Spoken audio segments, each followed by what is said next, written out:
কোরআনওয়ালাকে কিয়ামতের ময়দানে বলা হবে পড়ো, উপরে ওঠো, পড়ো, উপরে ওঠো, পড়ো, উপরে ওঠো, পড়তে থাকো, উপরে উঠতে থাকো, পড়তে থাকো, উপরে উঠতে থাকো।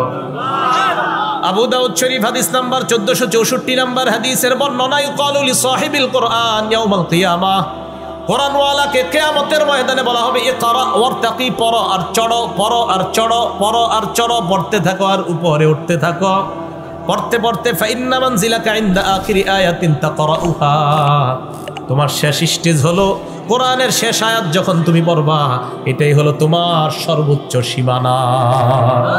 এর মানে কোরআনের হাফেজ যখন 6236টা আয়াত পড়বে, 6236টা মর্যাদায় সে উন্নীত হয়ে যাবে। কোরআন আয়াত কয়টা? না, 6236টা। 6666 প্রসিদ্ধ, বলেন 6666টা কি? সবাই বলেন 6666টা কি? এবার 6236 এটা বিশুদ্ধ, বলেন 6236 এটা, আর 6666 এটা আবার দুইটা বাংলা মাথায় রাখতে হবে, বলেন 6666টা কি? প্রসিদ্ধ, আর 6236 বিশুদ্ধ। বিশুদ্ধ আর প্রসিদ্ধ কিন্তু এক না। যেমন রাসূল আকরাম সাল্লাল্লাহু আলাইহি সাল্লামের জন্ম 12ই রবিউল আউয়াল, এ কথা প্রসিদ্ধ, কিন্তু বিশুদ্ধ নয়। বিশুদ্ধ কবে? আমার আলোচনা বিষয়টা না।